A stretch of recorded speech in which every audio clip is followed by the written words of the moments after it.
Welcome to the adventures of self.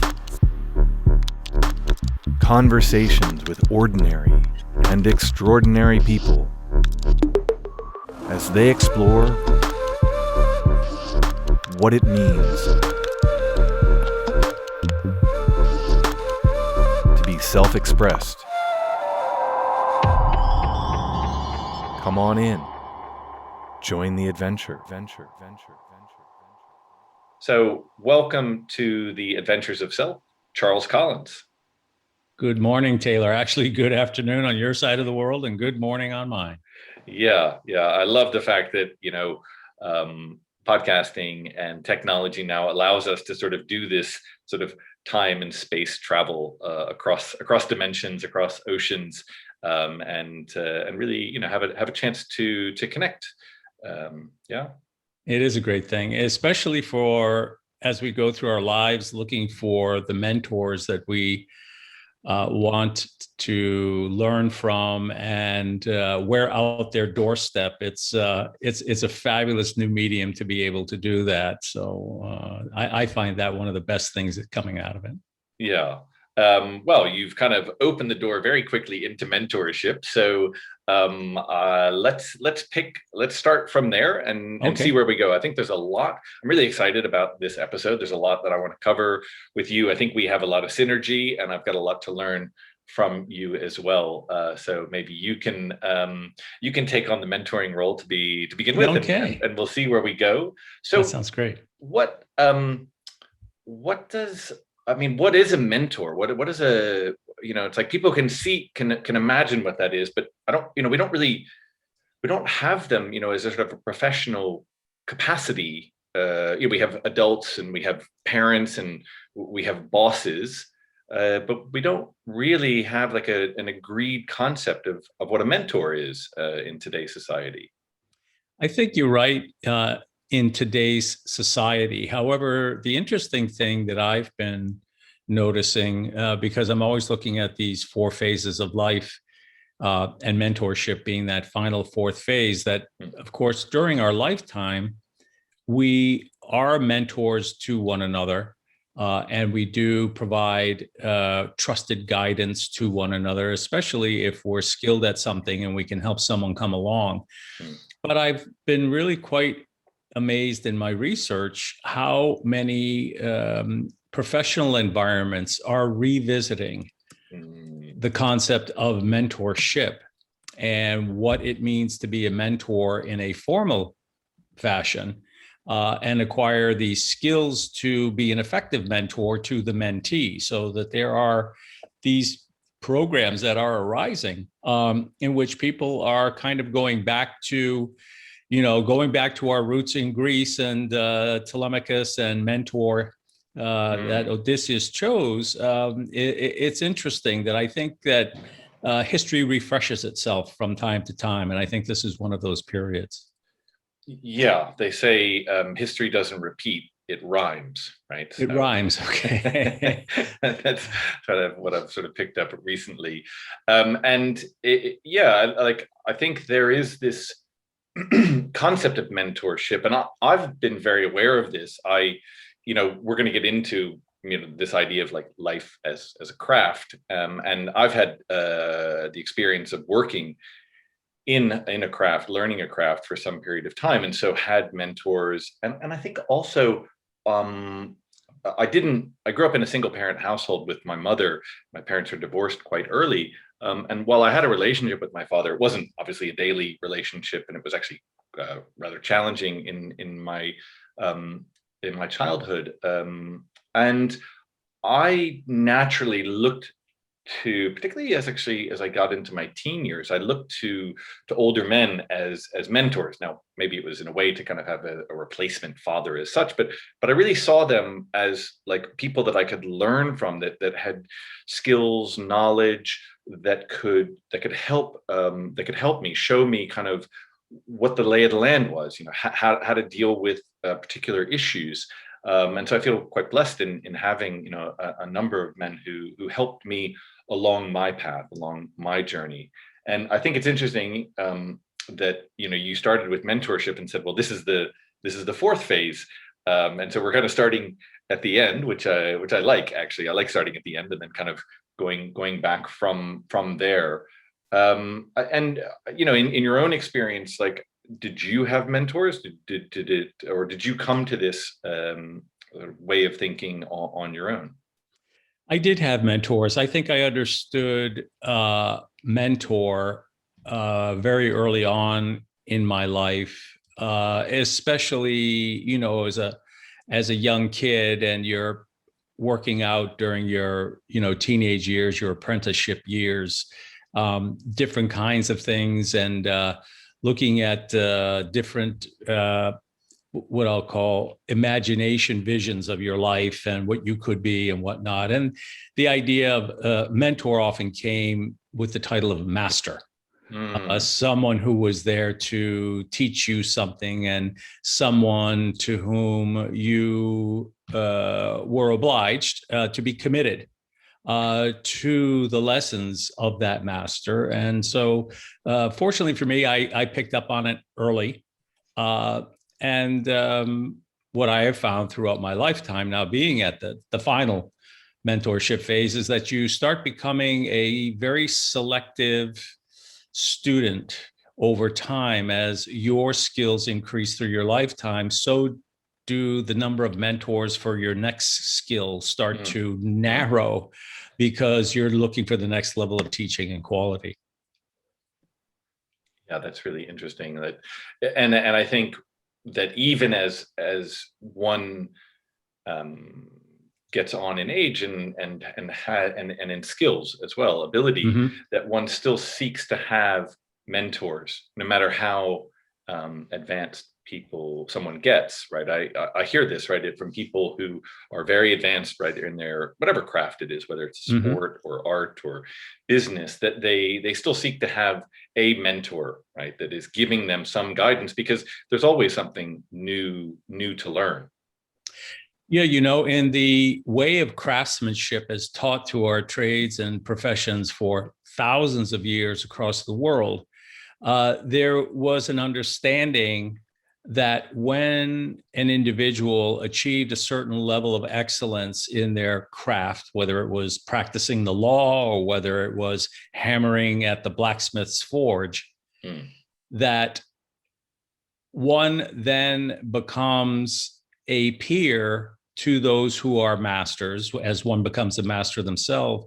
And while you will receive teaching and guidance from them, that becomes more of a collaboration and sharing between masters as mentors to one another, versus the apprentice master relationship, which is the apprentice is a complete sponge and has nothing but to be filled first, right? So it's interesting how they relate and evolve to one another, but the end game is, to your point, the teaching and being open as a receptacle to receive that teaching never goes away.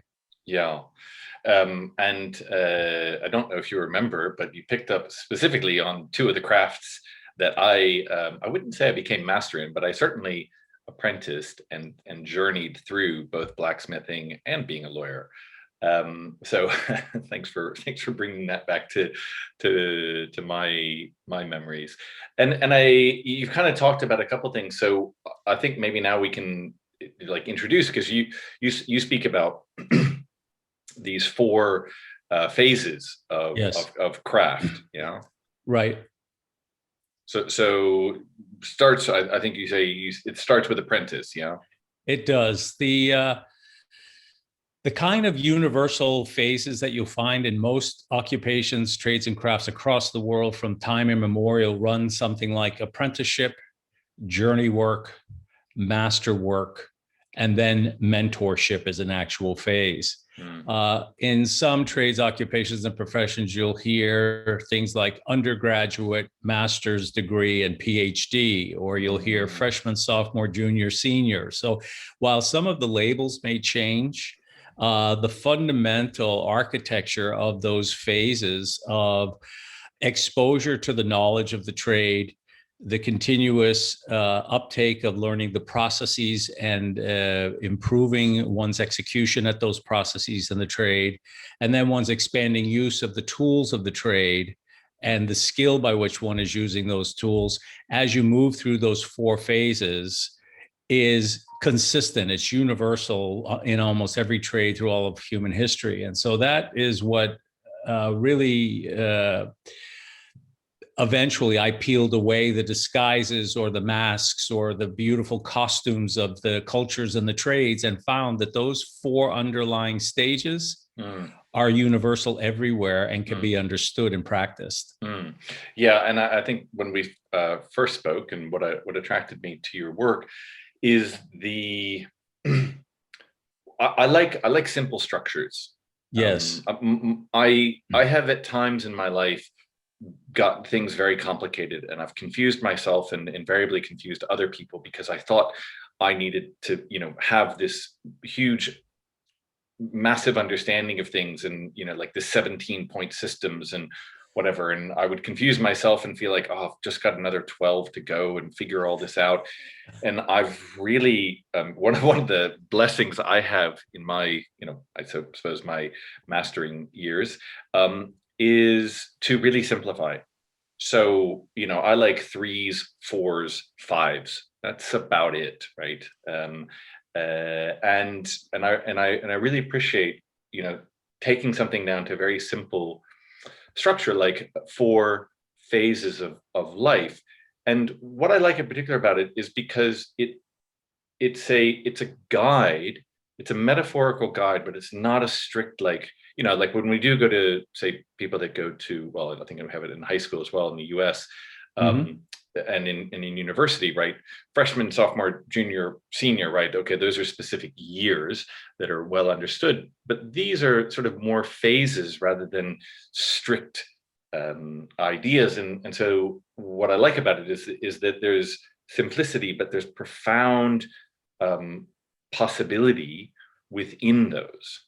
Yes, absolutely. To all of those points, the key is that they are phases that have a degree of fluidness to when you're entering a phase and exiting a phase, but there are some general guidelines to give one a sense of form. Because a form allows us to see something as a unique whole for what it is, and then be able to understand it. So it's part of a growth process, to your point. Secondly, the simplicity component of it is what has taken years of study, practice, and understanding, such that for those familiar with, let's say, certain Japanese philosophies and/or executions, they basically will talk about the fact that Japanese execution of simplicity is through the journey of complexity. So they arrive at the simplest absolute form of the finished work, even though the learning and the progressive improvement may have been a rather complex journey in and of its own. But to your point, the 4 phases of life as a craft, and then the 5 elements which make up kind of the curriculum of study, is all based on the human hand. There are the 5 elements of the 5 fingers and the 4 spaces between the human hand. So you can carry the template for life as a craft around with you anywhere you go. Yeah. And I was just thinking as you were speaking, because there is the sort of the macro sense of, we go through a life that is linear, right? We start young and we get older. So as we're learning a craft, and whatever that craft is, I mean, the thing I also wanted to say was, there is this kind of notion, well, when you hear something like this, that, well, somebody might say, well, I'm not a craftsperson. I'm not a carpenter. I'm not a blacksmith. I don't make quilts. I'm not these things, right? But what you're saying is, what you can abstract that, right? Because it's applicable to all life. It's simply a map over which you can put things. But I was just thinking, there's this the macro sense of, I think you were saying, like in the teen and maybe early 20s, right? There's kind of this apprenticeship where you're just soaking things up, right? We're just learning probably stumbling around, making quite a few mistakes. Hopefully you don't cut off any fingers in the process, Right. although you might metaphorically. And then you get to a place in, you know, the journeyman cycle, or the journey person cycle, but which I think is interesting because like I remember learning about journey work as a blacksmith, and it literally, it was, you know, what it said, right? That once you had gone through an apprenticeship, it was your opportunity then to kind of journey around to Right. practice your skills. Because if you just stayed in one place, well, you might be dealing with the same issues over and over and over again, and it become a bit boring, right? Where if you go Right. to the next town or the next whatever, there are going to Right. be different issues, and you're going to have to really think, well, how do I apply this craft in a new way? That's right. Yeah. I'm sorry. Was I interrupting? No, go ahead. No. Yeah. You're absolutely right that this is an historical expression that you find through trades, occupations, and professions. And for your audience, to your point with regard to craft, from time to time, depending upon what part of the world you're in and what century, craftsman or craftswoman meant something very different. Now, in today's world, craft or crafting as a kind of a singular term, you invokes for a lot of people in Western cultures, hobbies or things of that nature, right?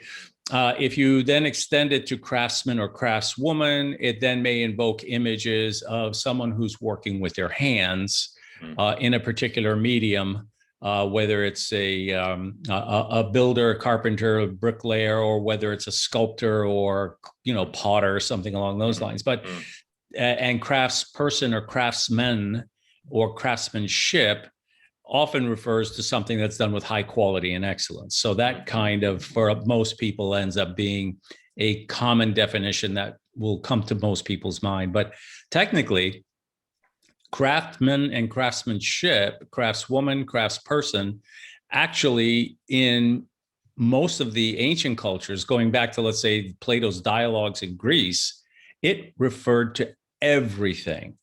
The general, the statesman, the physician. It was without limit. It was without boundary. And you can go to India, where the Shilpans are the crafts people.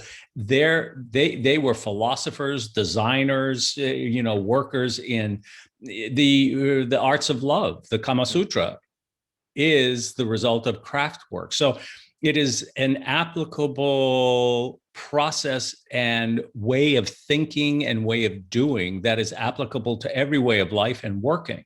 So that's critical for everyone to understand. When we talk, that's the context. It's anything you apply yourself to. Now, if you then look at the stages, as you were describing, and we focused on journey work just for a moment, this is a very common definition of journey work. I mean, in English, journey comes from the French jour, the day's work. And if we look at the day's work, in many crafts, occupations, and professions, to your point, it was a requirement to then go out and to distinguish oneself in one's trade by moving from place to place and over time. But they were doing two things, which is really interesting, because a lot of trades, the journeymen and journeywomen don't get paid, which is kind of interesting. They actually would go from town to town and village to village with their journeyman's handbook and stop at the village city hall, town hall, and get stamped in the handbook that they had visited that location, and then seek to enter a master's workshop where they would give their services in exchange for room and board, in order to learn from that master, pick up additional knowledge, but also to practice and make a name for themselves, and then have the master sign off in their book, and then they'd move to another location. Now, today you see a lot of millennials doing this for a 2 or 3 year period and then moving on, and you hear some bosses and companies saying, oh, they're not committed, they're not this. Technically, interestingly enough, they're practicing the journey work. That's this ancient tradition They may not know that they're doing it that way, but the end result is this is a very common practice throughout all human history. Yeah, that's fascinating. That's really, really interesting context. I had no idea the extent of that, and I totally agree with you about millennials, and I mean I saw it in my generation. I was kind of on the cusp of like my parents and sort of older people slightly older than me had that kind of sense of, oh well, you just stay at one job and they stay with you, and that kind of all started to break apart for various reasons. But I think it's interesting what you're talking about is that there is a natural sense in people to actually learn from different masters.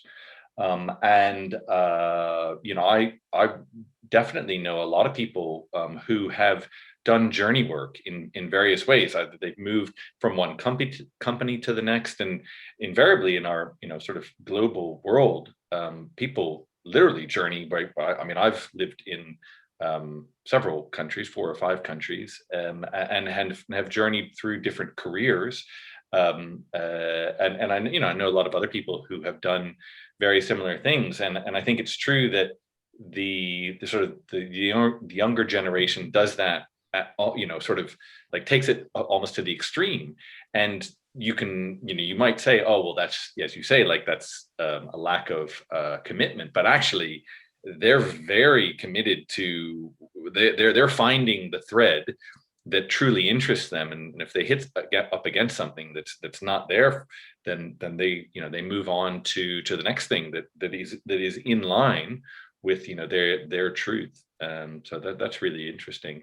The other thing I was thinking about, because when you were talking about all these different interpretations of craft, all these capacities, that it's not just handiwork, or that kind of physical stuff, is that, so I was saying earlier, there's this like macro sense that I start in childhood, adolescence as an apprentice and whatever I'm doing, and then I move on to journey work and mastering that.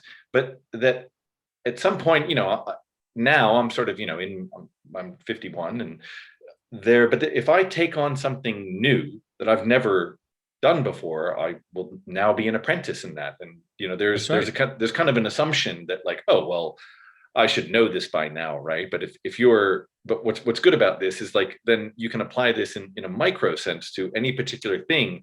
So why would you expect to be a master of something that you just picked up yesterday, right? You kind of got to go through.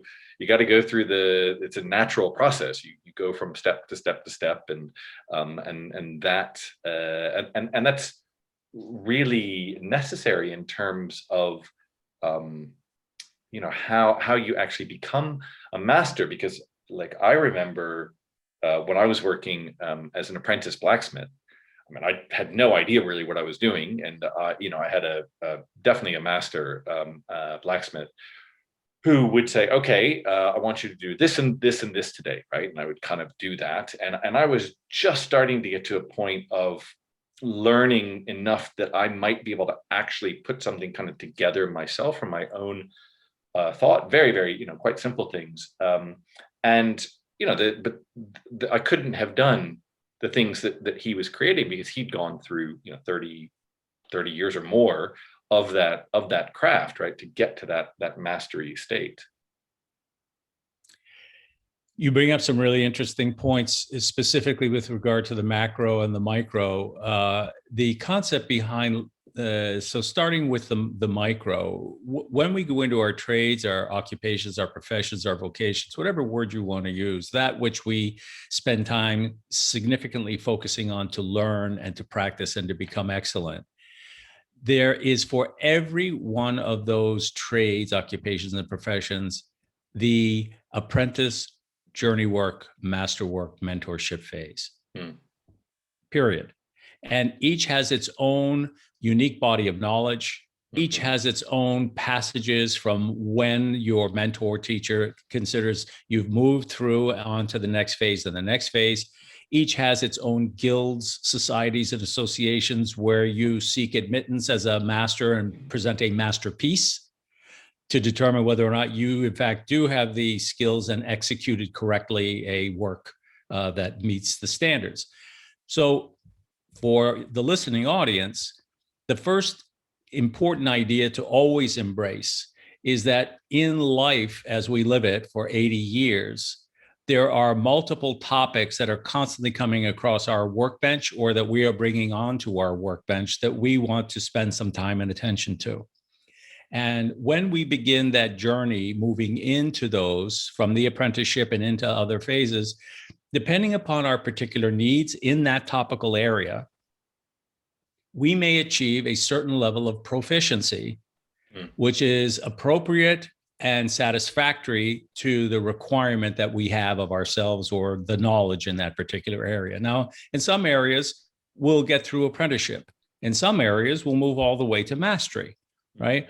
But nonetheless, it's important to your point to always understand there are levels of knowledge and learning in any of these, and to never consider oneself a master in anything that one is not a master. It's that simple. But in life now, all of those things are going to happen on a cyclical basis every day across 4 phases of one's life. So it's important to understand the context of moving through apprenticeship to journey work to masterwork onto mentorship, age 65 and beyond. And that within those 4 phases, we're always learning new topics. We're always improving our skills in these 5 elements of life as a craft. And in some, we will be apprentices to journeymen and women, and others we will achieve mastery. But in any event, all of those collectively go into creating us the unique masterpiece of our own lives, if we are the craftsperson of our own lives. Yeah, I love that image that you've come up with, that because it ties in very much with what I do, and I just love the imagery of actually you being the craftsperson of your life, and to see, because I recognize in my own life I spent a lot of time assuming that life was happening to me. Right, that all these things were coming at me, and what could I do? Just barely respond, or kind of get out of the way of things. And right, the assumption that it's a fundamental change to assume that, like, it's not to say that everything goes exactly as you want it. I know from doing blacksmithing and some other physical crafts that just because you think something does not mean you actually manifest that, right? I can think of a beautiful sculpture. My ability to actually then go create that is not certain. But the concept, the basic concept, the fundamental idea that you or I or anyone is actually the craftsperson of their life, of what is happening to them is a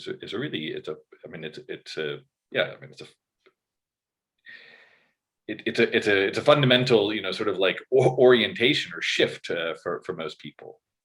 It is, and I did not come about that understanding that this is what we have actually been teaching our children for 1 million years, until I got into the depths of the research, because I was looking for what to teach my own child, starting back when she was age 6.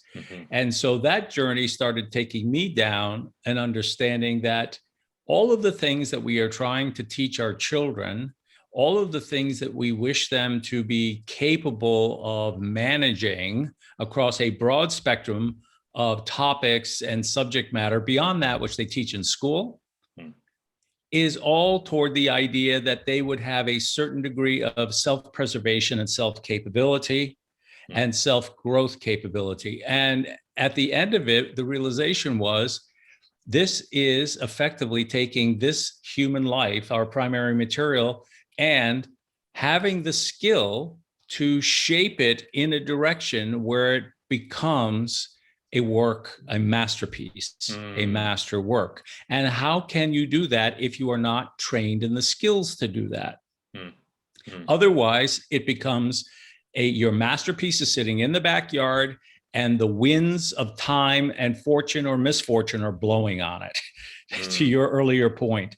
And you're hit or miss, running by intuition. The rains are coming, they're destroying your canvas. They are, because you do not understand the principle of the material you're working with, and you subject it to danger, you subject it to harm without even realizing it. So if we could teach our children that you are a craftsperson in the making and constantly developing your skills throughout your life, and that your life is the primary work that you will be shaping, and with incremental excellence. Don't push it. Don't try to be something inside of 15 years like they'll teach you on the internet. 15 years, it's usually 15 minutes. Maybe 15 hours. But. Because you'll realize that the skills that you need do take a lifetime to master, but there's an extraordinary amount of success along the way every day. Yeah. And I, there's that common, I can't remember who originally came up with it, but this idea that it takes 10,000 hours to become a master of anything. And people often, when people become this sort of, overnight sensation, right? You can even go back, decades, like to the Beatles, right? The Beatles became this overnight sensation that just came out of nowhere. And it's like, yeah, well, they spent 5 or 7 years, whatever it was, in Hamburg playing every night, night after night, the same song, honing their craft, getting all that specific before they launched on the scene of being the most popular thing ever. And that's true for many people who are even when you see on the internet these overnight sensations. People do have that sense. And what I love about what you just said is that, I think that is an inherent, what you talked about, because this came from your, as you said, desire to teach your daughter, right? To give her something to be able to go through life, right? And that must be right. That's an inherent sort of universal understanding of any parent who wants the best for their child. And as I say, it's really profound just to have that as well, whether you're 6 or 60, that to learn, because I think you're right. Our education system does not do this that I see. It doesn't really sort of say, but you are the craft person of that. And there's great responsibility, right? It's not like just this kind of willy-nilly thing. There's tools can cut and hurt you, and so can life. So you gotta really be careful. I have a really funny story. It just reminded me, when I was learning to be a blacksmith, I was working in North Carolina, and for those around the world, North Carolina is in the southern part of the US, and in the summer it's very hot and humid. And being around a forge in the summer is even hotter and more humid. So I went into work one day with shorts, and my boss, the master, said, yeah, don't wear shorts in a blacksmith shop because you will burn yourself. And I said, yeah, cool, that's fine, whatever. I know what I'm doing. I'm 22. I can figure this out. And when you put iron, steel, into a fire, we kind of all know that image of when you see it freshly being forged and it's orange or yellow and sparks are flying everywhere when it's, however many, like 1500 degrees or maybe about 800 degrees there Celsius. And then it cools down. But before it gets down to room temperature, there is a very long time where it is gray. It looks cold, but it is super hot. So sure enough, at some point I brushed up against a very hot piece of iron, scalded part of my leg, singed off my the hair on my leg, and I wore long pants from then on. Steel pants. Are you? You know, you just told a beautiful story, and you told the story of craftsmanship and the way of craftsmanship. And in life as a craft, the art, life as a craft is an art and science and of skillful living through craftsmanship. And you have just told the story of both art and science. And the way of craftsmanship is a journey of both art and science, of beauty and wonder and data-driven skills and specific care. And what you just taught in your beautiful little story was one of the 5 principal elements of life as a craft, which is element 5, tools for living. And element 4, which is the human being or the primary material of the craft. Now, as an apprentice, learning the primary material of the craft, which in this case was iron, you had to know and learn, and your master let you learn it in your way, that that material has very unique characteristics that runs from 600 or 800, Celsius when it's glowing, but yet comes down to this middle place where it's gray, but still excruciatingly hot. And without understanding the nature of those materials, it can harm you and you can harm it. And if you're not using the right tools on that material with the right amount of pressure and the right amount of skill, you can damage the material. So in your craft trade work, you just brought back the lesson that we need to learn as part of life as a craft, which is we, the human being, our inner human being and outer human being, are the primary material of the craft of life. And that if we are the craftspeople of our own lives, we need to understand the nature of that material, because it's an organic material. It's never, the two are never the same between two people. They're similar, but never the same. And we need to understand the tools available to us throughout our lifetime that we apply to our inner human being and our outer human being. And if we apply those or misapply those tools, right, or they're done wrong, they can cause damage to that primary material, which might be difficult to repair, if not impossible. So very good lesson you just taught in that one story. Thank you. And you mentioned a few times, so I want to get into it, are these 5 elements, because I've seen how you lay them out, and it's they're not as intuitive to me. I can really relate to the 4 phases and say, oh, yep, that corresponds to my experience. I'm really curious to hear how you came up with these 5 elements, and just to walk through them. I love also how we started at the end, coincidentally, and now we'll come back to go through the whole journey. So yeah, so I'm really curious to learn more about these. It's really a simple story, going once again back into the universal nature of craftsmanship, which and the way of craftsmanship, which is in any trade, craft, or occupation, usually there is a singular body of knowledge, and let's just put a circle around it. The next thing most of these trades and crafts do is they break it into, we'll call the primary components or elements. And in life as a craft, we've identified that there are 5. And the reason that they do this is because you can then move through those elements and then levels of detail within those elements in order to, over time, fully learn and then practice within all of those. And they all focus in reference always the primary material of the craft that is being shaped, right? So let's start there. The primary material of the craft of life is you, the human being. And you need to learn and understand that material, both its inner characteristics and its outer characteristics, and over time to skillfully apply tools and processes to that material so that it is shaped according to the end result, the vision that you have in mind for that particular masterpiece.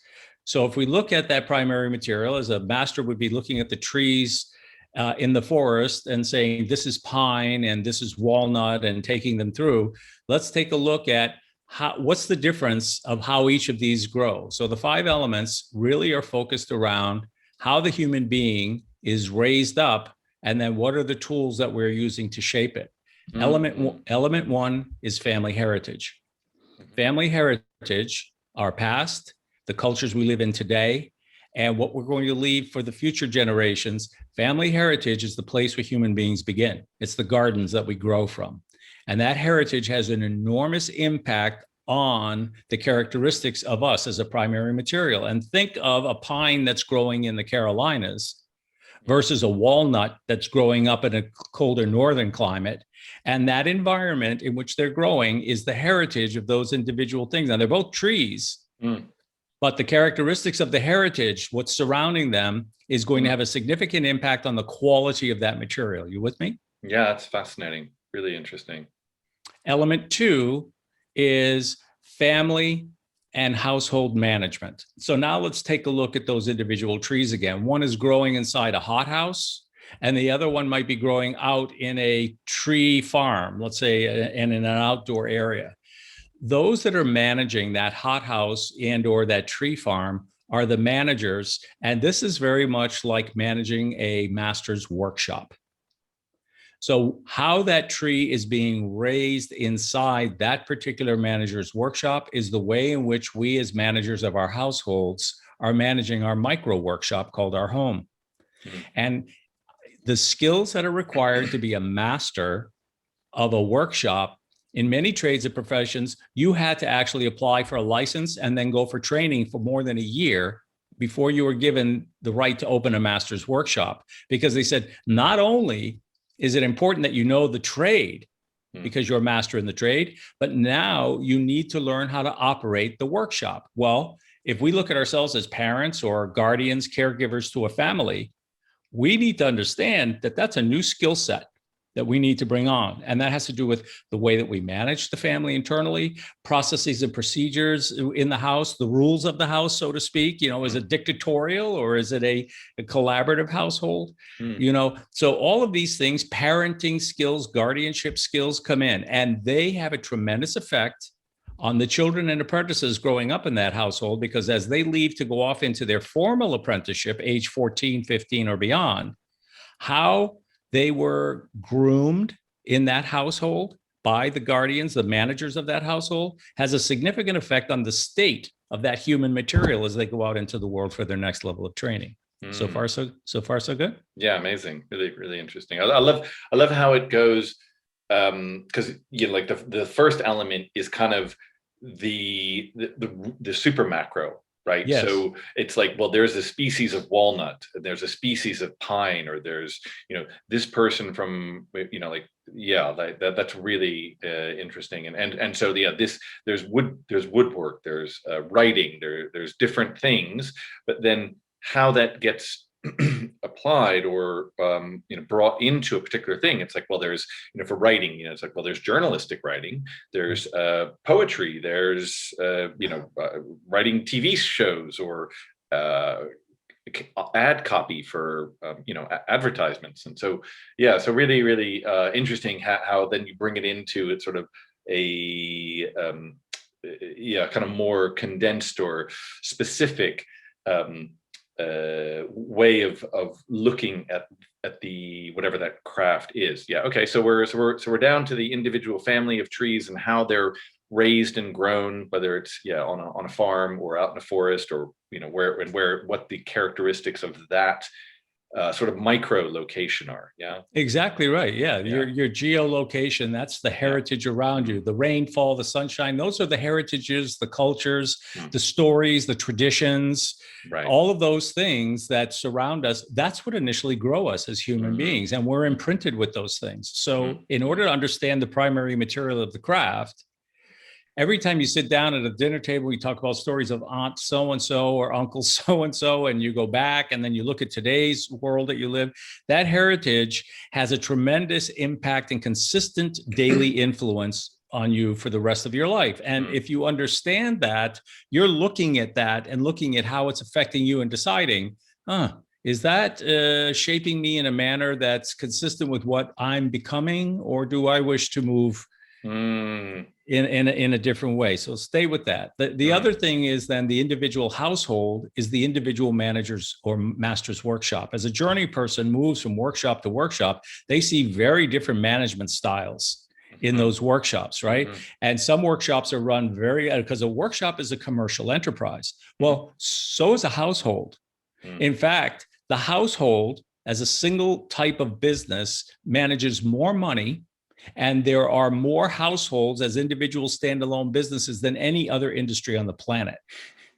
Yep. So if you look at it from just that commercial sense, doesn't it make sense that the masters or the managers of a household should be skilled and trained in what's called household management? And that not only goes into the physical infrastructure of the household, but what about the people who are living and working there, so to speak, the processes, the way they interact, how those types of things operate, right?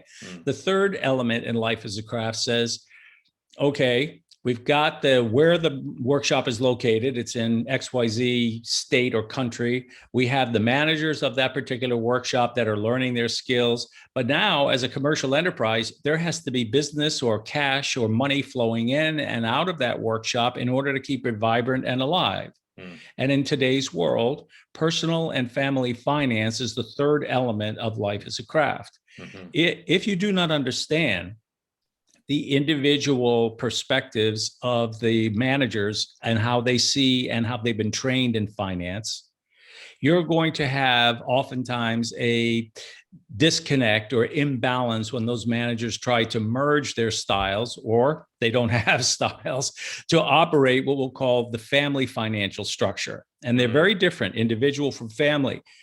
There's no small number of data sources that will tell us that one of the single largest causes for dissolution of a household is financial trouble.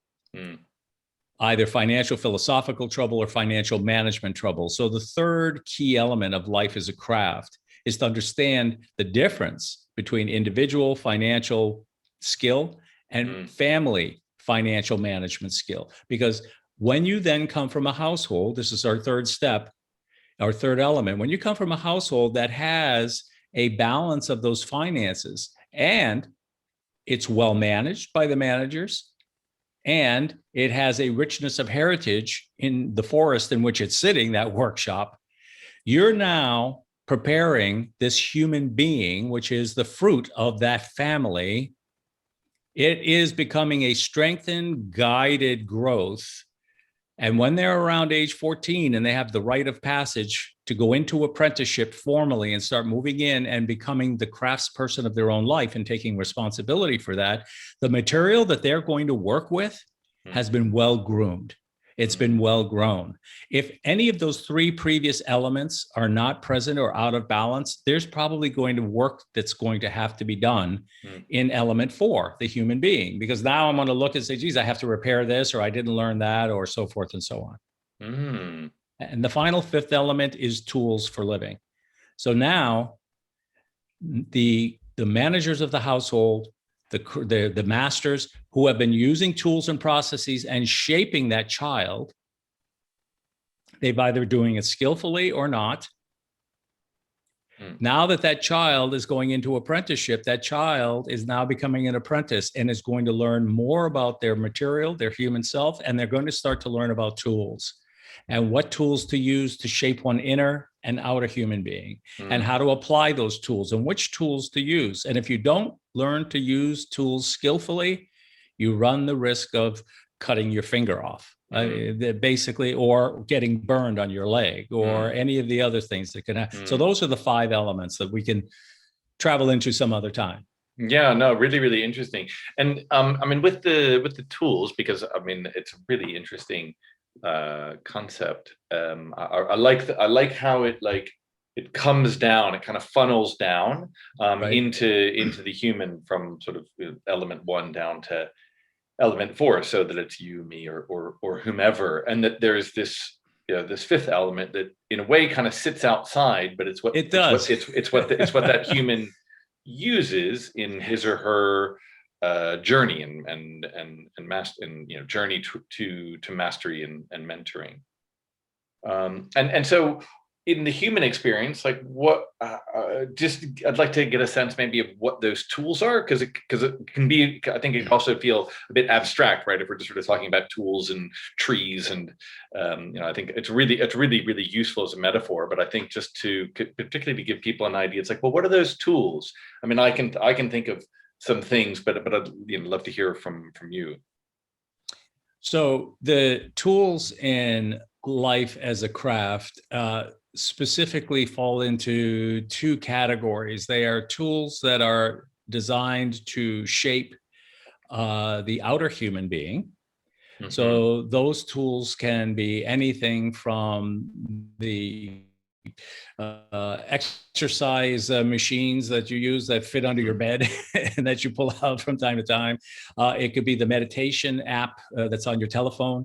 It can be any number of these things that are being used to shape you. You can look at, for example, pharmaceuticals or drugs or pills that you're introducing into your body to fix your inner human or your physical human being. That's effectively a tool. And do you understand what it is you're taking? Do you understand what it is that you are applying to yourself? Because you're now applying this tool to yourself to focus energy to create a particular outcome. That outcome can be a healing or something along those lines.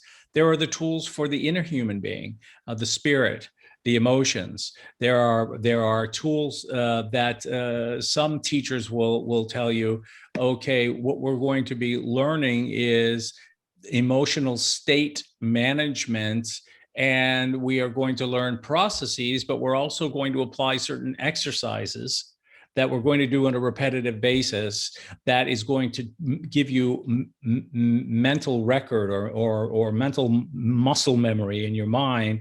And then we can go ahead and get into the processes. So the tools, as you start to look around you, almost everything you touch and use is a tool. If we define it this way, that a tool is something that is used to harness and focus the energy of the craftsperson. So it's something that's somewhat outside oneself, and it is used and applied to the primary material of the trade, in this case, us, the human being, in a skillful manner to achieve a desired result or outcome, which one already has a prevision of, right? You just don't do it willy-nilly. So when you use that as tool, as the definition of tool, everything we are doing, you and I right now are using tools, right? And are we using them skillfully or not? Are we following good processes or not? I mean, you set up our podcast beautifully before we come on air for your audience. That's all the skillful utilization of tools. Yeah, I mean, there's a part of me that I'm torn in two different directions, because there's a part of me that sort of listens to all this and it's like, yeah, this is really, really useful, and I really agree with all this. And there's another part of me that's like, that thinks, gosh, this is a bit sort of, kind of stripped back and utilitarian, and it just kind of, it reduces everything to this very essentially kind of cause and effect, right? You're either using something effectively or not. But I think in speaking that through, is that it's actually both, right? And that having it goes back to what we were talking about for the maps, right?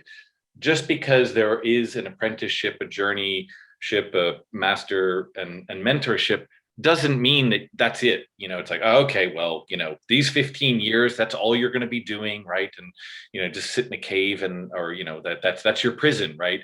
That it's like they're a guide. And so what I like about this, just talking it through, because there's a part of me that wants to feel like, yeah, but there's so much more freedom and opportunity, and of course there is, but it's looking at how things are applied.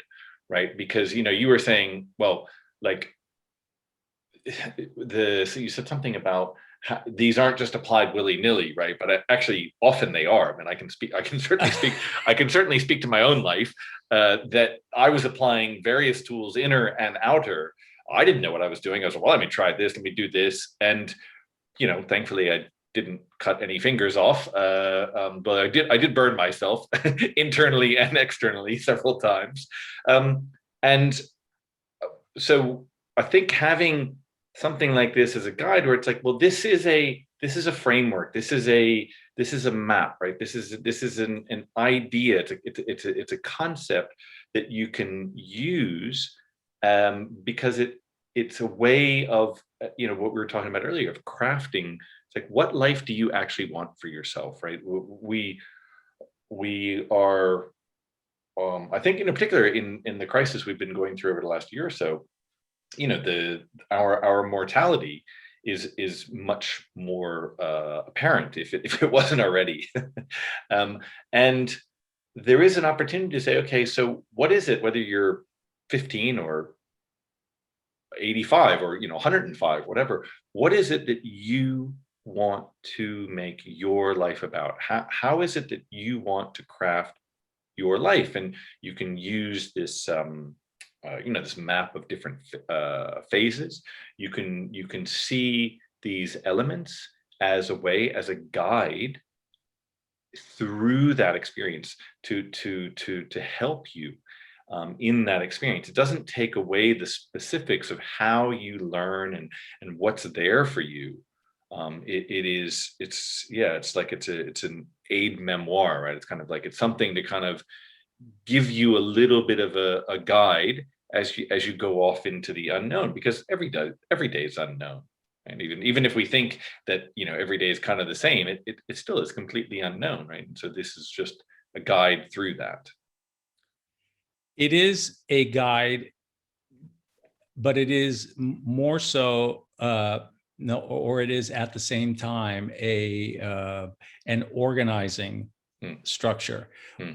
So far we've talked about two of the three fundamental components of life as a craft. The first is that every craft, including life, has a series of stages that you pass through on your way to mastery. Life as a craft has its 4 stages because it lasts 80 years, right? That's the craft. The second is every craft has a body of knowledge, that is what to learn. And everything that you have been learning, believe it or not, every topic that you have been interested in either falls into one of those 5 categories. It's a heritage component. It has something to do with the household processes, the workshop you came out of. It has to do with the financial component, family finance, you, the individual human being as you're being shaped, and the tools that have been used. Everything, every topic, when you start taking it, will fall into one of those 5 categories. And people go, no, they said, but no, yes, it's true. So what that does is it says, for those of you that felt like things are just kind of willy-nilly out there and they're intuitive and flying by the seat of your pants, believe it or not, we've actually been getting trained in this architecture all of our lives throughout all of human history. But it didn't mean that somebody pointed that out to you before. They did it in your career school where you went to, but they didn't do it for the rest of the stuff that's in your life, right? So all that is an organized, it's like the curriculum. Now, what you're going to study in each of those 5 categories and when you're going to study them, that's entirely up to you. And how proficient you become in any of those topical areas is entirely up to you. That's the uniqueness that will make your masterpiece. But the third component, which is the expression and the bursts of light and energy in your mind and the artistic explosion, is the third component in the craft of life, which is the way of craftsmanship. And craftsmanship is both art and science. It is the combination of those 2 things. And when you are in flow, in the way of craftsmanship, you are simultaneously in a state of art and a state of science, which is skillful execution. And you are moving almost weightless through the universe. It's being in the zone. Ask anybody that's ever been in the zone, no matter what it was, you're planing wood or you're running a marathon. When you get into that zone, that deep work place, that craftsmanship takes you, you are just on fire. It's like the runner's high, that bliss. And as you were speaking, what I love about this, that idea, because you spoke about it before, but it really kind of came through this time, because it ties into understanding I have and use in a lot of my work, and it's come up in a number of episodes here, is this this idea of balance, right? Yes. That and you know, we like I have a lot of appreciation for Taoist philosophy. Yes. And it's kind of the most well known, although actually a lot of spiritual and mystical schools teach or talk about the same thing, that there is a balance of force of energies in the world. So Yes. you know, commonly, right, there's the yin yang symbol, that is the basis for Taoism. And they are exact complements. You cannot have one without the other. And something that is too yin is going to fail for all sorts of reasons. As similarly as something is too yang. And you know, they kind of it get talked about as receptive versus active components. And I sort of am trying to get away from this, although it's easy maybe for listeners to understand that they also get talked about as feminine and masculine components or energies, not male, female, man, woman, or any kind of gender, but that there is an energetic component to them. That kind of gets people into trouble sometimes. So I try to sort of stay away from that, but it's useful as context to realize. And also, in spiritual traditions, there's a great understanding that there is always a tension between chaos and order, and by chaos I just mean like complete possibility, right? Which is a yin lunar component, right? And it speaks to imagination. It speaks to the art that you spoke about, where literally anything is possible. If you can imagine it, it is possible. And that when that is combined, connected to an ordering principle, a yang active ordering principle like science, that the two combined actually, you know, make a balanced whole. And so, you know, being on one side or the other is too much of one thing. But the balance of those, the ability to bring that marriage of those two elements together is certainly for me is a that's what speaks to me. And as you were speaking, that's what I was taking away from that. You've just described in the way of craftsmanship the concept between the balance between the inner human being and the outer human being, and that these two are in interplay between one another on an ongoing and regular basis, and that the craftsperson of one's own life steps back and looks at the material, that is ourselves, and at any moment in time is determining whether or not the material is being shaped and behaving in the manner that the craftsperson has envisioned that they would like it. And this interplay between that balance is the functional day-to-day work of the craftsperson, which is called incremental excellence. Mm-hmm. The Japanese craftspeople have a word for this. They call it kaizen. Mm-hmm. And that one word means incremental, continuous improvement. And in their tradition, the day work that they would attempt to achieve, and at the end of a day decide if that day was a day of achievement or not, was based on one simple idea. Could I make a small incremental improvement in this or that on that day, such that, I found something where I could bring it a little bit more into balance and alignment. Now, a craftsperson in any trade, occupation, or profession is always seeking alignment. So rather than pressuring the material, one looks at how to bring the material back into alignment with the vision of what the end result is to be. And alignment can just be a slight touch to the left or a slight touch to the right. The untrained craftsperson will take a hammer and a chisel to their primary material and hack it to death versus gently shape it. Yes, I know that well. I know hammers well in my life. I'm learning slight chisels better and better. Yeah, it's really beautiful context and metaphor there. So And as you can see, there's plenty of art and plenty of inspiration there.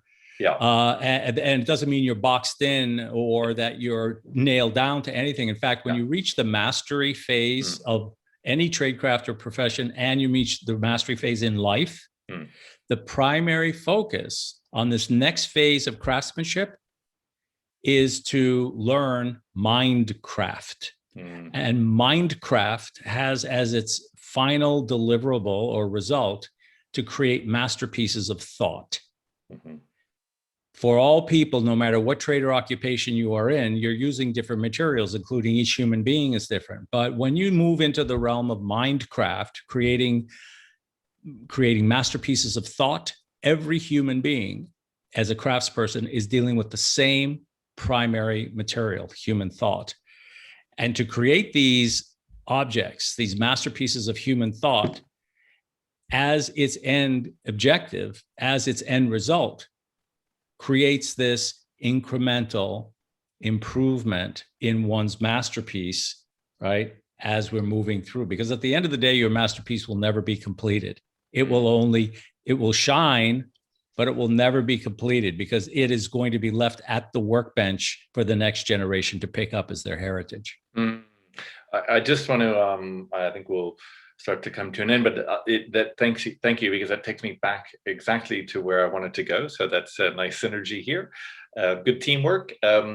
Because one of the things I really liked about what you're talking about with family heritage is that notion, it's like we hear the stories of, oh, grandfather did this, or great grandmother was like this, and she fought in this war or did this thing, and you think, oh wow, that's amazing, right? And we're a couple generations removed, we have no memory of that, but maybe our grandparents tell us a story, or somebody tells us that, and we have that, we may have some awareness of that usually, and how that also plays out as we go forward, because I want to kind of take us into this idea of what goes beyond us, right? At some point, you and I will cease to be, and it's what we create going forward, because we are in the choices we make now, we are creating, even in an incremental step, we are creating the family heritage that will be. Absolutely. And like the Native American tribes talk about sort of 7 generations, right? That's the kind of